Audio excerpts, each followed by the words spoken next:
First of all, click on this icon and here add channel mixer and check monochrome option and go back to layer and make sure to select the channel mixer layer and click on this blending mode and here select darker color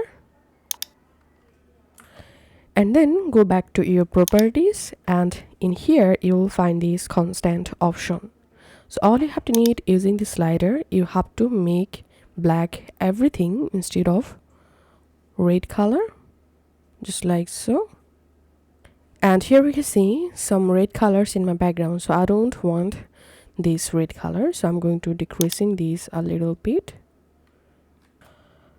Or in your photo background, if you have multiple red colors you don't want, in this case select the brush tool and make sure your foreground color is black and change your brush tool size from here, and then all you have to need just brush your red just like so and add here softness for your brush. And now go ahead and just brush your red color subject just like so.